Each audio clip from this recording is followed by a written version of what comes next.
Hi friends, स्वागत है आपका हमारे यूट्यूब चैनल पर। आज की इस वीडियो में हम आपको बताने वाले हैं आईपी रेटिंग क्या होता है, आईपी रेटिंग का मतलब क्या होता है। आइए जानते हैं। आपने सुना होगा IP67, IP65, IP68। तो ये क्या है बताता हूँ। एग्जाम्पल के लिए हम IP68 को लेते हैं। यहाँ पे ध्यान रखिएगा, पहले डिजिट का मतलब अलग होता है और इसके अंदर जो दूसरा डिजिट होता है उसका मतलब अलग होता है। दोनों डिजिट का मतलब अलग अलग होता है, इन दोनों को सेपरेट यहाँ पे रखा जाता है। एग्जाम्पल के लिए हम फिर से IP68 को लेते हैं।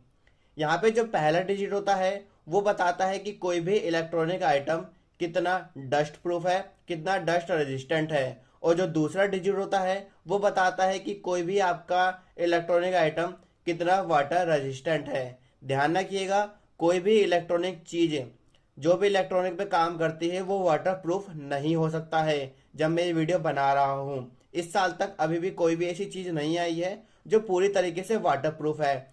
सिर्फ वो वाटर रेजिस्टेंट होती है, यानी कि कुछ देर तक पानी को सहन कर सकती है या कुछ मीटर गहराई में जा सकती है। कोई भी चीज वाटर प्रूफ नहीं होती है। यहाँ पे ये टोटल 6 कैटेगरी में यहाँ पे इसको रेटिंग दी गई है, यानी कि 6 लेवल होते हैं। अगर आपका कोई डिवाइस है उसमें डस्ट के लिए 6 लेवल होते हैं और वाटर के लिए 8 लेवल होते हैं। इस साल तक टोटल इतने लेवल हैं, डस्ट के लिए 6 हैं, वाटर के लिए टोटल 8 लेवल है। हो सकता है इससे बाद में नए लेवल आ गए हों, पर अब तक टोटल अब तक ये है। आजकल तो कई सारी चीजें मार्केट में आ गई है जो कि आईपी रेटिंग के साथ है, जैसे कि आपका फोन, आपका ब्लूटूथ स्पीकर या ब्लूटूथ हेडफोन। कई सारी घड़ियां भी होती हैं। आपने देखा होगा, आप अगर बड़े हो तो आपने देखा होगा बचपन में कि आप जब बाजार गए होंगे या किसी भी मार्केट में, कुछ घड़ी वाले जो होते थे वो एक छोटे से टब में कई सारी घड़ी को पानी में डाल के रखते थे। तो वो जो घड़ी होती थी वो वाटर रेजिस्टेंट होती थी, उनका जो पानी होता था बेहद ही कम होता था।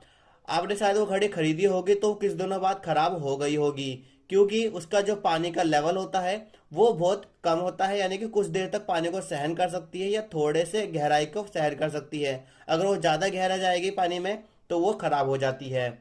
ब्लूटूथ स्पीकर भी है, ब्लूटूथ भी आते हैं कुछ आईपी रेटिंग के साथ, और लैपटॉप भी आते हैं कुछ कुछ आईपी रेटिंग के साथ है। यहाँ पे IP66, ध्यान रखिएगा इस नंबर को। अगर कोई भी चीज, कोई भी इलेक्ट्रॉनिक आइटम ले रहे हो, अगर वो IP66 से रेटिंग कम है तो जहां तक हो सके उसको लेने से बचिएगा। अगर आपके लिए वो डिवाइस बहुत ही ज्यादा जरूरी है तो आप ले सकते हैं। अगर उसकी आईपी रेटिंग 66 से कम है तो जहां तक हो सके उसको बिल्कुल भी मत लीजिएगा। आपने सुना होगा सितंबर 2024 में आईफोन 16 लॉन्च हुआ है, आईफोन 16 लॉन्च हुआ है। तो इसकी जो आईपी रेटिंग है वो है IP68, यानी अब तक की सबसे हाईएस्ट रेटिंग है इसके अंदर। यहाँ पे ये जो फोन है वो कुछ मीटर गहराई पानी में जाके सरवाइव कर सकता है, और यहाँ पे ये कुछ देर तक, जैसे 1 घंटे के लिए 2 घंटे के लिए पानी में रह सकता है। कई लोग इसको इसलिए ही लेते हैं क्योंकि वाटर रेजिस्टेंट होता है। ध्यान रखिएगा, वाटर प्रूफ नहीं होता है।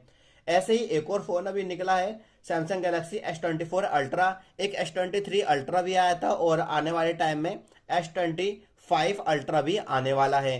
तो ये भी जो फोन है वो भी IP68 रेटिंग के साथ आता है। ये भी थोड़ा बहुत डस्ट रेजिस्टेंट है। टोटल यहाँ पे हाईएस्ट लेवल है डस्ट के लिए, और वाटर के लिए भी इसमें हाईएस्ट लेवल दिया हुआ है। ये भी फोन कुछ मीटर गहराई पानी में सरवाइव कर जाएगा और कुछ देर तक पानी को सहन कर सकता है, 1 घंटे 2 घंटे। ध्यान रखिएगा, ज्यादा अगर आप गहराई में अपना फोन यूज करोगे तो आपको दिक्कत आ सकती है। शायद आप समझ गए होंगे। तो अगर आपको वीडियो पसंद आई है, वीडियो को लाइक करें, और वीडियो को देखने के लिए आपका बहुत बहुत धन्यवाद।